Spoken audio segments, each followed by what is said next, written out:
열왕기하 4장 1절에서 4절. 선지자의 생도의 아내 중에 한 여인이 엘리사에게 부르짖어 가로되 당신의 종 나의 남편이 이미 죽었는데 당신의 종이 여호와를 경외한 줄을 당신이 아시는 바니이다. 이제 체주가 이르러 나의 두 아이를 취하여 그 종을 삼고자 하나이다. 엘리사가 저에게 이르되 내가 너를 위하여 어떻게 하랴. 내 집에 무엇이 있는지 내게 구하라. 저가 가로되 계집 중의 집에 한 병 기름 외에는 아무것도 없나이다. 가로되 너는 밖에 나가서 모든 이웃에게 그릇을 빌라. 빈 그릇을 빌되 조금 빌지 말고 너는 내 두 아들과 함께 들어가서 문을 닫고 그 모든 그릇에 기름을 부어서 차는 대로 옮겨 놓으라. 오늘 열왕기하 4장 1절로 4절까지 드렸던 봉독해 올렸던 본문 말씀의 제목은 내게 닥친 문제 해결은 물음표를 붙입니다. 오늘 열왕기하 4장에 나오는 선지자 엘리사, 거기에 나와 있는 문제를 닥쳤던 한 여인, 선지자 생도의 아내, 그리고 거기에 등장되는 체주, 그리고 거기에 있는 두 아들, 그리고 그릇을 빌려오는 동네 사람들. 자, 이걸 여러분들이 영상으로 영화를 싹 머릿속에 그려보세요. 우리 하나님은 이 영화 감독같이 우리의 모든 것들을 다 보고 계시는 분과 같습니다. 엘리사는 열왕기하 2장에 엘리야를 통하여서 갑절의 영감을 부여받고 그리고 2장의 기적을 통하여서 엄청난 일을 하게 되었고, 그리고 천지를 움직이는 열왕기하 3장에 오삽과 여호람이 있는 땅에서는 절대 비는 내리지 않지만 저 에돔 땅부터 흘러내려와 그것을 이길 것이라는 것까지도 기록한 말씀이죠.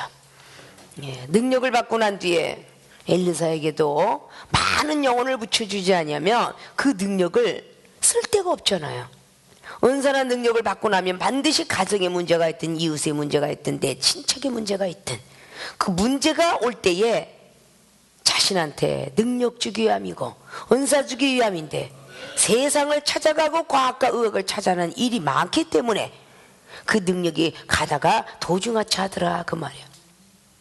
그럼 나에게 물어났던 모든 문제들, 이런 것들이 이 종에게 닥칠 때마다 계속 끈기와 인내를 가지고 통과했기 때문에 이 자리까지 능력과 은사를 가지고 올 수 있었다 그 말입니다. 그럼 여러분도 그렇게 하라고. 이 종이 걸어갔던 길은 바로 사도들이, 제자들이, 그리고 예수님께서 가셨던 그 길을 늘 닮으려고 애를 쓰는 것처럼 여러분 더 먼 나라에 계신 하나님을, 그리고 사도와 제자들을 따라가기 위해서 먼저 여러분을 인도했던 사람을 따라오다가, 그리고 나서 말씀을 가르쳤던 이 종을 따라오다가, 그리고 나중에 하나님을 따라가는 것 아니겠습니까? 그 자리를 밟으라고 하는 거예요. 믿습니까? 오늘 선지자 생도의 아내라고 그랬어요. 오늘 엘리사가 가리키고 있는 그 생도, 지금으로 말하자면 신학생의 그 아내가, 생도는 죽었고 그 나머지 아들들은 빛으로 인해서 체주한테 팔려가게 되었고, 그러니까 지금 아주 난간에 빠져있는 한 여인이에요. 이걸 육으로 보면 완전히 죽었으니까 불쌍하다 느끼겠지만 영적으로 한번 생각을 해보세요. 오죽 하나님 앞에 미쳐갖고 세상 거 다 끊고 빚은 늘어가는데 어떻게 했으면 좋겠냐가 두 번째에 엘리사의 그 선지자 생도의 아내가, 그리고 그 자식들이 들어오게 되는 유형이죠. 생명수길 잠깐 스크린을 비춰보면 느껴질 거예요. 아십니까? 하나님의 방법이 부르시기 위한 방법입니다. 죄를 부르시는데 문제 주지 않으면 불러지겠어요? 문제를 주어야 부릅니다. 자, 내게 닥친 문제 해결은 첫째, 선지자에게 도움을 청한다. 혼자서 해결할 수가 없어요. 남편은 죽었고 체주, 예전에는 돈을 갚지 않으면 아들을 담보로 잡혔으니까 이 아들이 끌려가야 돼요. 그런 엄청난 일이 생겼습니다. 자기 혼자 못하니까 엘리사를 찾았다고 말하고 있죠. 왜냐, 선지자 생도의 아내 중에 한 여인이 엘리사에게 부르짖어 가로되, 이 부르짖었다는 건 아주 극한 상황이 있을 때 기도하여 가로되가 아니야, 부르짖었다는 뜻이에요. 에레미야 33장 3절처럼 환난 날에 부르짖어라. 에레미야가 옥중에서 부르짖은 거예요. 그리하면 크고 비밀한 것을 너에게 주리라 라는 말씀을 기록했어요. 시편 51편도 정말 힘들고 어려운 환경 속에서 환난 날에 부르짖어라. 그리하면 내가 오히려 응답을 받으리라 라고 말씀을 했습니다. 거짓 바디메오가 마가복음 10장이나 누가복음을 통해서 부르짖어 다윗의 자손 예수여 나를 구원하소서라는 그 고백 속에 또 부르짖습니다. 더 크게 말이죠. 마태복음 15장에 그 수로보니게 여인이 있는 것처럼 참으로 너의 믿음이 크도다. 마태복음 15장 28절로 그렇게 기록하죠. 그러면 25절 이후부터 쫙 나오면서 개취급을 해도 무슨 취급을 해도 목적을 잃지 않았기 때문에 그 여인에는 가정의 모든 문제, 내게 닥친 문제가 해결되었다는 겁니다. 그 여인네가 딸이 날마다 정신병에 흔들려 살아요. 그 내게 닥친 문제 해결을 통해서 선지자를 찾은 거예요. 예수로서 소문을 듣고 거길 달려가서 개취급을 해도 오직 내 문제를 해결해야 돼. 어떻게 되느냐? 끝까지 개취급을 참아 넘겼더니 예수님께서 돌아보시면서 참으로 내 믿음이 크도다. 그 하는 순간에 그 딸이 떨어져 있었지만 나았더라. 그건 백부장도 마찬가지입니다. 마태복음 8장 백부장이 말씀만 해주시이다. 나도 100명을 거느리는 장군인데 어떡하여 당신이 뭐이러 예수님께서 발걸음을 하십니까? 말씀만 해주시다 하는 순간에 여기서 순종했는데 저기 집에 있는 하인이 나왔더라 그 말이야. 이 말씀들이 그냥 지나가는 동화책처럼 들렸습니까? 여러분이 현실 속에 불어닥쳐야 여러분이 그걸 느낄 거예요. 아십니까? 내가 어떻게 해보려고 내가 먹을 거, 내가 뭐 할 거, 내가 내 영혼 살릴 거 아니죠. 영혼은 하나님께 있습니다. 하나님 손안에 있습니다. 아십니까? 하나님께서 불러주신 그 시간부터는 아무리 우리가 약하게 태어나서는 건강해질 수 없고요. 재물이 없는 사람들은 재물이 생기질 않아요. 이것을 보고 예전부터 자꾸 생사복은 하늘에 달렸다 그러죠. 그 욥은 재산이 많았지만 걷어가시는 분도 하나님이었잖아요. 그러니까 재앙도 주시는 분이 하나님이구나. 그렇게 욥기서 2장을 통해서 기록했다 그랬죠. 10절을 통해서 복만 주시는 분이 아니라 재앙도 주시는 분이 하나님이구나. 이걸 느꼈다는 겁니다. 왜 꼭 축복 은혜 사랑만 주는 것이 하나님이요 교회요 목사라 이렇게 생각을 하느냐 그 말이에요. 소낙비도 장마비도 하늘에서 내려옵니다. 40일 동안 이 2달 동안 오는 것도 장마비에 속하고 소낙비는 지나가다가 소리 없이 오며 천둥벼락 치면서 뇌성병락 치면서 날벼락을 때릴 때도 있고 이슬비도 올 때도 있고 가랑비도 올 때도 있다고 이거 사람들이 만들어 놨어요? 그렇게 오는 걸 느끼다 보니까 아 이렇게 오다 보니까 이슬비구나. 이슬 같은 성령도 분명히 있다고 그랬죠. 바람 같은 성령도 있고 구름의 성령도 있고 이건 천지만물을 하나님이 지으셨다는 징표입니다. 믿습니까? 우린 그런 걸 알아야 돼요. 자 선지자에게 도움을 하는데 도대체 당신은 더 잘하지 않냐고 막 요한복음 4장의 사마리아 여인이 말이야 안에서 있는 악한 것이 나오면서 당신 야곱보다 더 커? 내가 하나님은 아브라함과 이삭과 야곱의 하나님을 그렇게 믿었지만 나는 그대로야.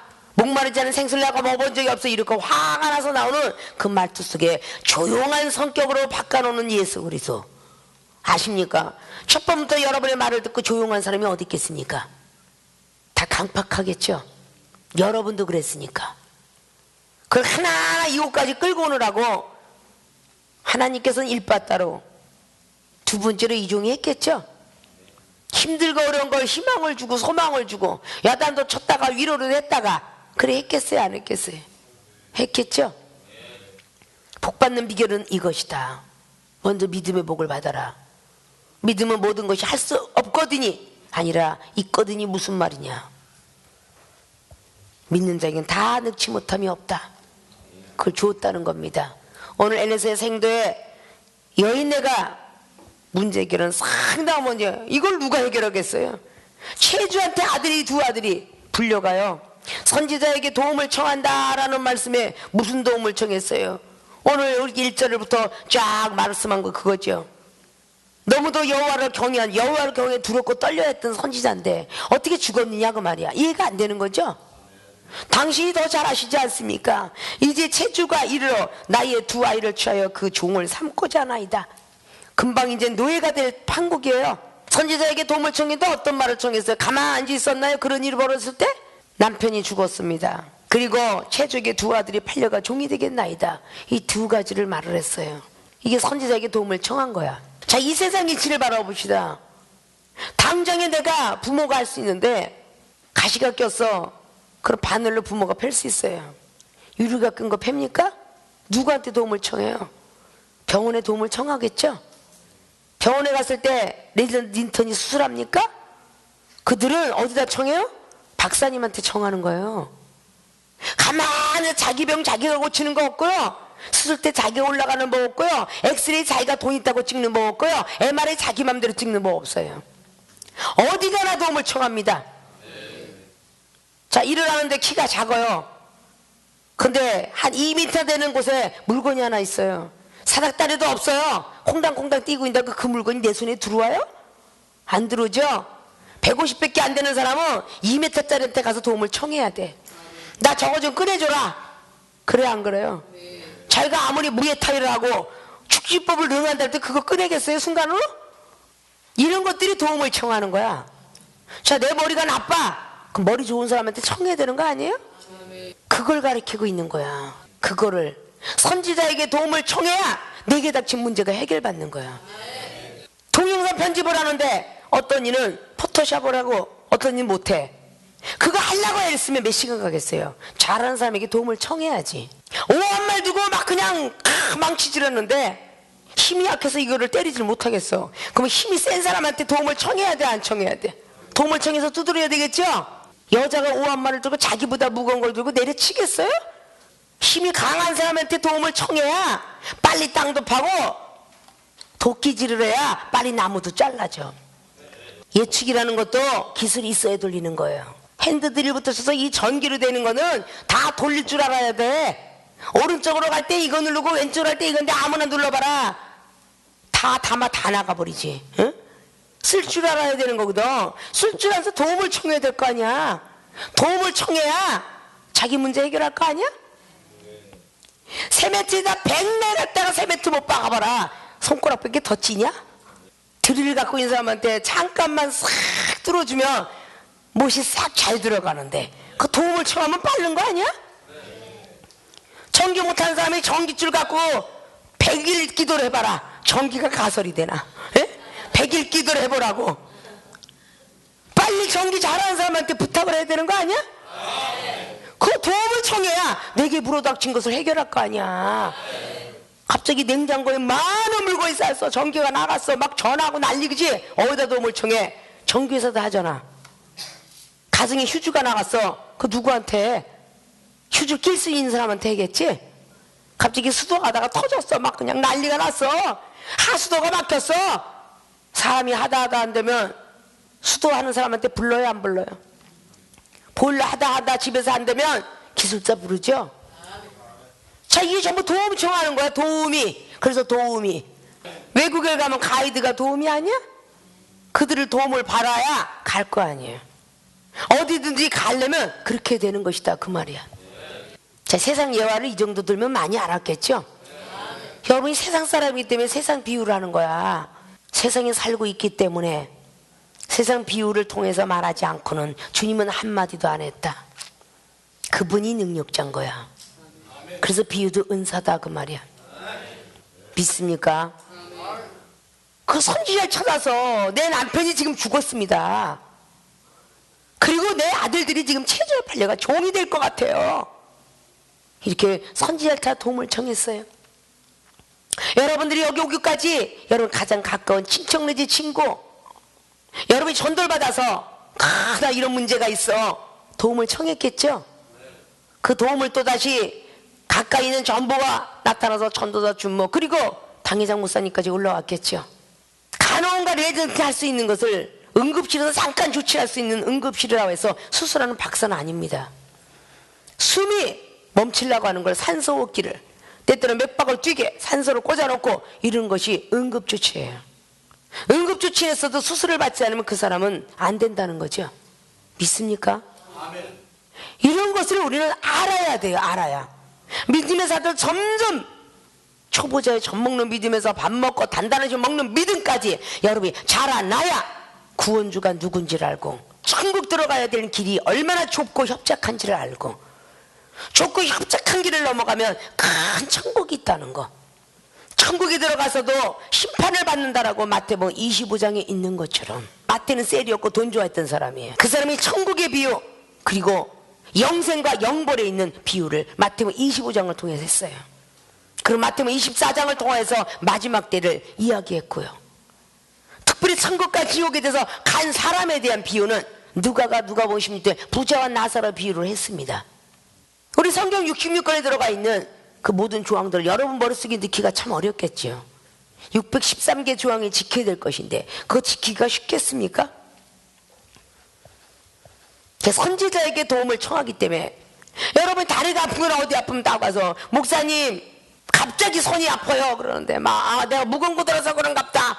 자기는 그렇게 진단을 내렸는데 그러니까 너 기도 안 했으니까 손가락 아프지, 사랑이 없으니까 믿음으로 행하지 않으니까 다리가 아프지, 이렇게 진단을 내리더라 그 말이에요. 여러분 진단과 이종의 진단은 완전히 틀리죠. 여러분 진단이 여러분이 가능한 진단이고 할 수 있는 진단이에요. 그러나 이종이 하는 진단은 여러분들이 불가능한 것이고 생각하기 싫은 거고 순종하기도 싫은 거예요. 그게 이종을 통해서 나가는 순종이겠죠. 오늘 그렇게 선지자에게 도움을 청했을 때에 여러분 저는 이래요, 어디가 아파요, 머리도 아프고요, 생각으로 범죄했구나. 아니에요, 어젯밤에 잠 못 자서 그래요. 생각으로 범죄했구나. 12번도 여기에도 잘 아니에요 저 어저께 잠 못 자서 그래요. 그럼 아니라는데 가야지 뭐. 여러분이 가지 눈으로 목격한 거 아니에요? 자, 우리 다리 빈 한 청년 바로 문 밖에서 빼면 병원에 가서 침을 맞아야 나는 거야. 그 순간에 다리가 고쳤어. 자, 근데 이종은 하나님이 시험하느라고 6개월 때 아직까지도 시원치가 않아. 그리고도 하나님 일하나 보지 않은 시험 테스트. 그 때문에 뚱뚱 붓고 나서 저는 예배를 쉰 적이 없어. 여러분이 믿음도 사랑도 겸손도 인내도 아직도 은사도 많이 부족할진데 여러분이 기도받고 응답받았다, 은사받고 뭔가가 해결됐다, 가능한 것이 있겠지만 불가능한 것도 있을 것입니다. 그 불가능한 일은 말씀만 하여 주사이다 한마디에 갑자기 죽어갔던 한이 낳는 역사도 있는데 여러분이 하면 장시간 걸려도 이종의 입술을 통해서 이것이 있어서 걸렸느니라 한 방에 뚫어뽕 하니까 뚫어져. 그래야 안 그래요? 우리가 아무리 쑤셔대도 하수도가 안 뚫어지는 것이 기계 갖고 뚫으니까 빨리 뚫어지더라고 말이야. 그런 어떤 이치라는 것을 믿어 의심치 마시고 환자가 왔을 때에 하나하나 진료실을 거쳐서 레지던트 그리고 린턴 그리고 입원실을 통해서 수술하게 되지 직접 박사한테 가서 있는 것은요 이 세상 법칙이 없어요. 그래서 교회도 영적 병원이라 생각하시고 첫 번에 딱 그러면 전도사 그리고 주모 그리고 부목사들 다 거쳐서 정말 이 환자는 위급한 상황이 벌어졌다. 그럴 때는 집에 퇴근하려다도 그 박사님 그 밤에 수술을 해준다 하죠. 그것이 바로 세상 이치와 하늘의 이치는 같다는 것을 아시고 먼저 된 선지자에게 도움을 청하시는 주의종과 성도 여러분이 되시길 주님의 이름 부탁을 드리겠습니다. 두 번째 내게 닥친 문제 해결은 솔직한 고백을 해야 합니다. 자, 오늘 솔직한 고백을 두 가지를 했어요. 내게 무엇을 해주길 원하냐, 그리고 이어서 내 집에 무엇이 있는지. 겉에 있는 우리가 살고 있는 보금자리 집이 있고 여러분의 마음에 영혼의 집이 있어요. 마음에 있는 것, 생각에 있는 모든 것 다 집들이 있지요. 솔직한 고백받기를 원하셨던 하나님, 분명히 마가복음 5장 25절에 혈류병 여인은 자기의 믿음 가지고 예수님 옷자락만 잡으면 날 것 같다는 믿음이 있었기에 옷자락을 잡았습니다. 12년 동안 나왔던 혈루가 근원이 마르게 되었습니다. 그리고 마른 걸 자기가 체험을 했습니다. 그런데 예수님께서 부르십니다. 누가 내 옷자락을 만졌느냐? 제자들은 아무도 안 만졌다고 합니다. 사람이 많기 때문에 옷이 스쳤다고 합니다. 예수님은 아니다, 내 옷자락에서 능력이 나갔도다 라고 주님은 말씀하십니다. 그걸 견디지 못하고 혈류병 여인은 예수 옆에 나타났습니다. 그때 솔직한 고백을 합니다. 나는 12년 동안이나 병원을 찾았으며 그 찾은 곳에서 돈도 많이 얻어먹고 지금 거지가 됐습니다. 그리고 시험도 들었습니다 라고 그렇게 그 말을 쫙 내어놓고 나서 예수님께서는 그걸 듣더니 내 믿음이 너를 구원했도다 라는 말과 함께 잠깐 있으면 육적인 혀로 근원이 말랐지만 이 마음의 생각의 원망과 판단과 비판했던 그 썩어 문드러져가는 그 벙어리 낸 가슴이란 말을 하죠. 그 모든 가슴앓이였던 것이 다 튀져나왔어요. 그것까지 뽑아내어야 그래야 영원히 기쁨을 얻는 겁니다. 그래서 오늘 솔직한 고백을 해야 된다. 내 집에 무엇이 있느냐? 한 병 기름 뺏기는 없어요. 나에게는 제사리면 한 병 기름밖에 없습니다. 자, 영적으로 너희가 무엇이 있습니까? 그러면 한 병 기름 정도는 다 있을 거예요. 겨자씨만한 믿음은 있을 테니까. 그것이 곁들려면 3m가 자라니까. 병의 기름이라는 건 이스라엘 백성들이 이 기름을 가장 하나님으로부터 큰 축복받은 것으로 기록했죠. 그것이 신명기 11장이죠. 곡식과 기름과 포도주 이 세 가지를 얻는 것이 가장 하나님부터 큰 축복받았다고 하는 것입니다. 곡식은 우리가 먹는 육시 양식이에요. 그것이 말씀이고요. 그리고 기름 이런 것들이 우리에게 주시는 성령 충만한 뜻도 하지만 믿음으로 우리가 성령 충만함을 가지게 되기 때문에 믿음의 뜻도 합니다. 뒤에 이어서 포도주 사랑을 뜻하기도 하죠. 누가복음 10장에 그 포도주가 얼마나 귀한 것인데 사마리아인은 강도를 만난 사람에게 그 포도주를 발라주었다 그럽니다. 기름과 포도주를 주었다고 그러죠. 그 기름은 우리의 아주 아픈 부위를 부드럽게 만들어주는 거죠. 그런 역할을 하는 겁니다. 믿음을 자꾸 소생시키게끔 만들어주는, 젖 먹는 믿음에서 싸매주고 감싸주면서 믿음이 성장되려고 그래, 성장되려고 그래. 자꾸 기름을 유하게 발라서 부드럽게 만들어주는 겁니다. 아십니까? 그 정도로 귀한 것이 구약의 유월절이 지금도 양 잡습니까? 지금 우리가 영적 예배 드리죠? 요한복음 4장이나 로마서 12장 말씀에 신령한 예배를 드리는 영적 예배 시대가 되었습니다. 짐승을 잡아 지르는 시대가 아니라는 거예요. 그러면 구약 39권이 없어져야 되는데 왜 붙어 있느냐? 중요하기 때문이죠. 아십니까? 육적인 세계와 영적인 세계를 같이 병행하라고 있는 겁니다. 그래야 우리가 변해갈 수 있어요. 믿습니까? 한 병 기름밖에 없습니다. 나는 연한한 믿음밖에 없습니다 라는 뜻과 같은 거예요. 그래, 자그마한 믿음만 있어도 새들이 깃들 곳을 만들 수 있다죠. 겨자씨만한 믿음에 대해서 마태복음 13장에 말씀의 씨 비유를 말하고 있습니다. 천국의 비유를 그렇게 했죠. 말씀을 가진 사람, 겨자씨를 가진 사람의 믿음, 누룩을 가진 사람의 믿음, 진주를 가진 사람의 믿음, 보화를 가진 사람의 믿음, 물고기를 그물에다 건지는 사람의 믿음, 천국 곳간의 새 것과 흠 것을 바꾸는 믿음, 그런 믿음들이 마태복음 13장에 누가복음 8장에 그렇게 기록하고 있습니다. 우리의 모든 것들이 한 병 기름밖에 없었어요 라고 솔직한 고백을 합니다. 오늘 엘리사는 말합니다. 3절에 가로되 너는 밖에 나가서 모든 이웃에게 그릇을 빌라. 빈 그릇을 빌되 조금 빌지 말고 너는 내 두 아들과 함께 들어가서 문을 닫고 그 모든 그릇에 기름을 부어서 천원 대로 옮겨 놓으라. 이게 믿음 없이는 못하는 거죠. 한 병 기름 갖고 두 아들과 함께 계속 불합니다. 이거 믿음 없으면 불 수 없어요. 아니 한 병밖에 없는데 무슨 밖에 타는 그릇을 잔뜩 빌려가고 계속 불해. 이게 믿음 없이 되는 일입니까? 길을 가다가 자동차가 기름이 떨어졌어요. 주여 여기다가 물을 넣습니다. 가게하옵소서. 이렇게 하고 체험받은 선교사님들도 있습니다. 있습니까? 늘 이중에 말씀드리죠. 호간에 있을 때도 물을 붓지 않았지만 400명 문에 밥을 해냈다고. 그게 믿음이에요. 아십니까? 없는 가운데 있게 하시는 분이 하나님이라는 거죠. 믿음으로 드릴 줄 알아야 되는 거예요. 나는 시간이 없지만 드릴 때에 여러분의 믿음의 축복은 반드시 받을 것입니다. 그래서 될 수 있으면 주일날은 복받기 위해서 모인 장소라고 한다면 절대 그날은 어떻게 해서라도 지킬 수 있는 믿음들이 되라고 말하죠. 그 믿음이 강한 사람에게 모교를 강조하죠. 모교는 은사 받는데 초보자로 그대로 주님 오실 그날까지 있으려면 괜찮은데 단단한 식물 먹는 믿음의 사람이 되어야 되기 때문에 은사는 공급을 받아야 돼요. 어린아이가 우유만 먹다 보면 절대 건강하지 못합니다. 이유식이 필요하죠. 12개월 때. 그래서 밥을 먹기 시작하고 이유식을 넣어줍니다. 칼슘이 필요하고 비타민이 필요해요.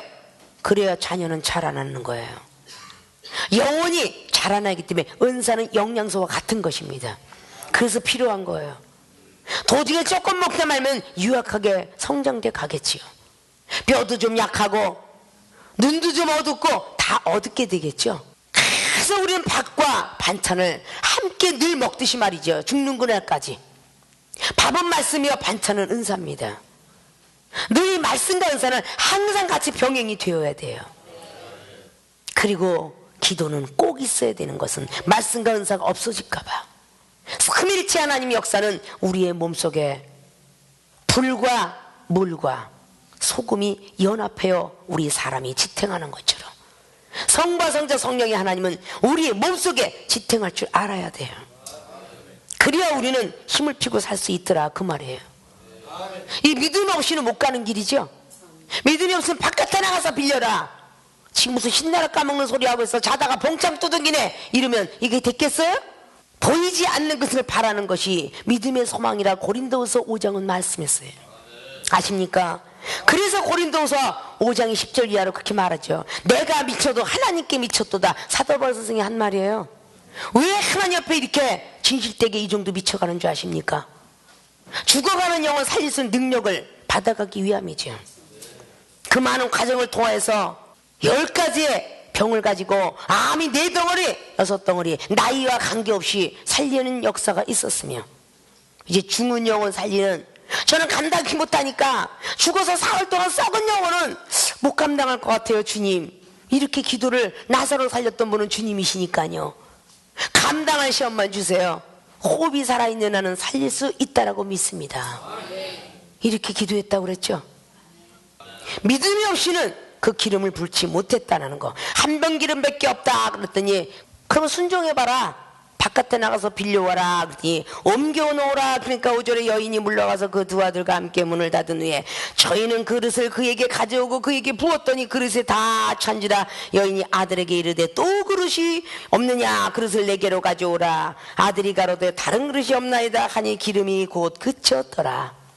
내 문제에 대해 선지자에게 도움을 청했어요. 도움을 청했으면 끝까지 믿어야 되는 거 아니냐고. 내가 가진 문제 도중에 하차하고 도중에 시험 들어 도중에 믿음이 연약해 도중에 판단이 돼 이래서 흔들린다면 여러분이 도움을 청한 이유가 하나도 없어요. 도움을 청했으면 끝까지 믿는 게 믿음입니다.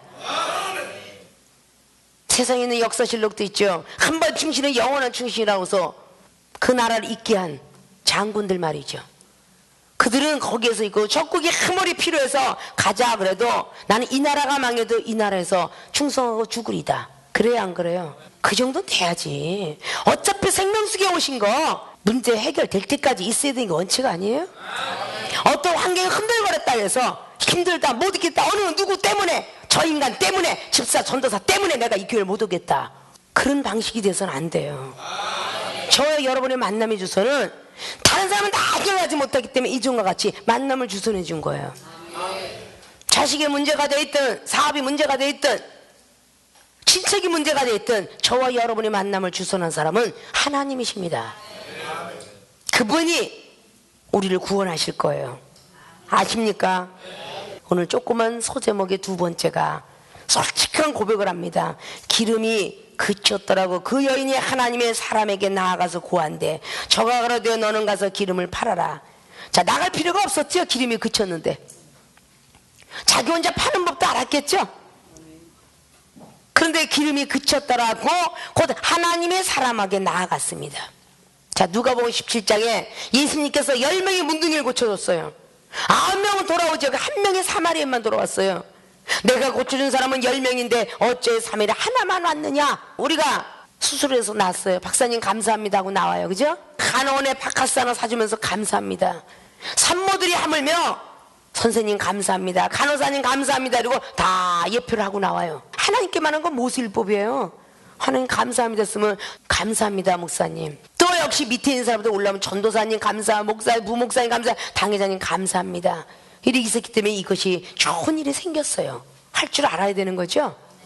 내게 닥친 문제 해결 오늘 여기 있는 선지자 생도의 아내가 다 받았어요, 못 받았어요? 문제 해결 받았죠? 근데 여러분 이게 믿어져야 되는 거야. 말씀의 능력을 받기 위해서, 은사 받기 위해서, 가정의 화목을 위해서, 사업가 열리기 위해서 내게 닥친 문제 해결 받으시려고 저와 여러분의 만남을 성령께서 주선하셨고 주님께서 직분 주셨고 역사하시는 분은 성부 하나님이십니다. 그 삼일체 하나님이 여러분과 함께 하시면 부족한 찐따의 신앙보다는 아주 수평을 이룰 수 있는 정상인의 신앙인이 좋지 않을까요? 그래서 때때로는 아침도 점심도 저녁도 지나가야 다시 아침이 오듯이 혹시라도 일주일 동안 전날까지도 힘들고 어려웠던 그런 시간들이 있더라면 내가 닥친 문제 해결이 여러분들도 이어져 있더라면 선지자를 찾아서 믿음 잃지 않고 이 자리까지 오셨습니다.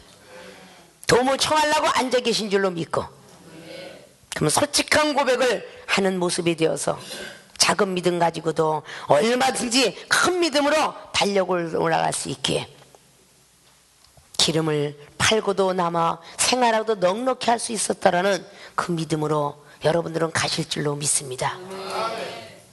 앞으로도 어떤 문제가 있어도 내게 닥친 문제 분명히 이야기했는데 당회장님이 아무 묵묵부담이야.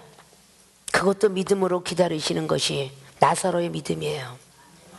분명히 말이하고 말이다가 오빠가 아픕니다 하고 전했어요. 죽을 때까지 기다려야 되는 믿음이 있더라면 어쩔 수 없는 거겠죠. 그게 주님께서 더 큰 영광을 위해서 그렇게 했대잖아요. 앞으로 사랑하는 생명수계 주의중과 성도 여러분은 판단하지 마시고 꼭 믿음을 간직하고 주의 말씀 붙들고 순종하시고 사랑을 실천하는 여러분들이 되실 줄 알아야 돼. 그러면 여러분의 가정에 어떤 문제도 다 해결될 거예요.